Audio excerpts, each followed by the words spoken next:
Eu quero começar aqui, primeiramente, com você, este Acorda Vascão, né? Falando um pouquinho e rápido sobre o que aconteceu ontem.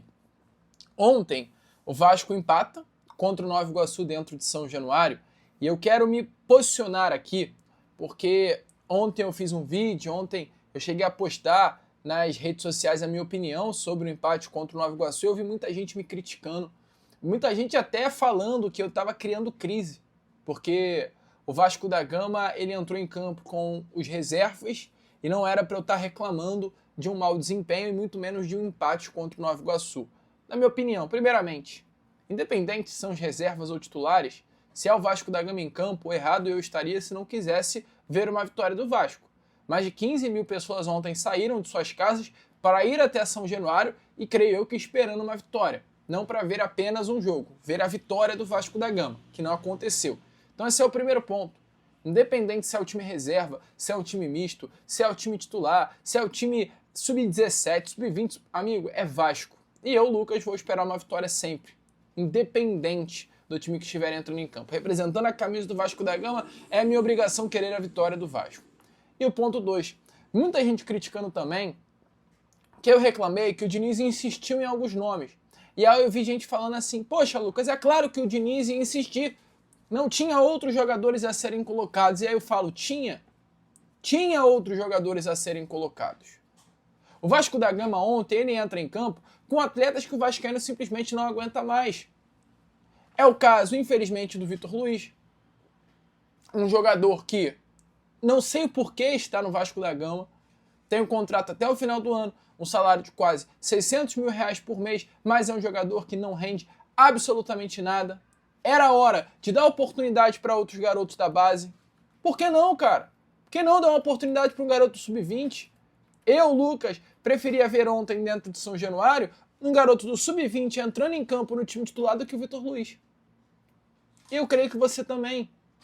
Outro jogador, com todo o respeito do mundo, e até vou falar, tá? Eu acho que tem bola, cara. Eu acho que tem bola, que é o caso do Matheus França. Por incrível que pareça.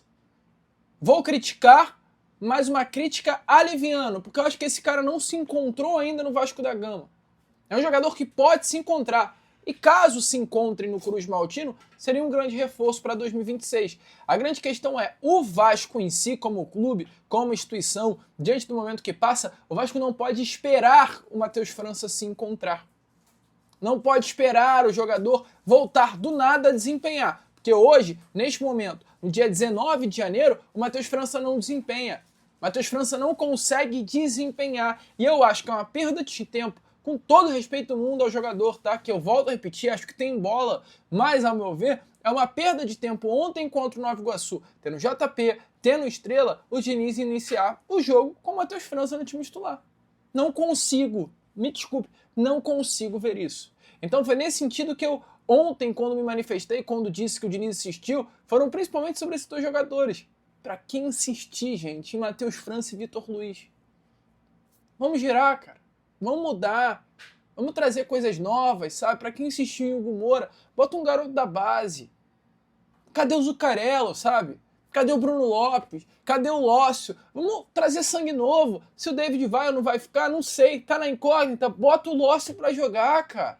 Bota o Bruno Lopes. É isso que eu tô falando. Eu acho que foi nesse sentido que ontem o Vasco errou contra a equipe do Nova Iguaçu. O Diniz falou um pouquinho sobre a partida de ontem, falou inclusive sobre o Matheus França. Então, antes de iniciar as informações muito importantes até que eu tenho para trazer aqui a você nesse vídeo, o primeiro vídeo dessa segunda-feira, eu peço que vocês ouçam um pouquinho das palavras do Fernando Diniz. Se liga só. Infelizmente, ele teve um momento o ano passado, quando ele chegou muito tempo sem jogar, teve lesões importantes enquanto ele esteve na Inglaterra. E ele teve um bom momento aqui entrando nos jogos, que a gente achou que aquilo ia ser uma crescente e ia terminar muito bem o ano passado. Quando a gente teve aquela queda de rendimento, ele caiu muito junto e não conseguiu retomar ainda. Mas é um jogador que, quando a gente foi trazer, se você pegar os comentários, a gente trouxe o Matheus França, qualquer um que esteja aqui, eu inclusive, era quase que uma unanimidade que era um bom reforço. Eu joguei contra o Matheus França em 2023, Ele colocou no final de Campeonato Carioca, o treinador colocou o Rascaeta e o Gabigol no banco, que ele jogou titular e jogou bem. Então é um jogador que tinha menos de 20 anos e a gente trouxe o Matheus com bastante convicção. Concordo, ele também sabe que ainda não conseguiu se encontrar. A gente não pode desistir facilmente do Matheus. Tentar fazer de tudo para ele conseguir reencontrar um bom futebol. É um cara que trabalha muito e é um jogador que não desaprendeu a jogar bola. É um jogador, de fato, que não vive um bom momento desde o final do ano passado e não começou bem o ano com essa partida inicial. E aí, amigo vascaíno, gostou do vídeo? Então, é claro, não perca tempo e já se inscreva aqui no canal para ficar sempre muito bem informado sobre as notícias do nosso Vascão. De vascaíno para vascaíno, porque aqui é Vasco.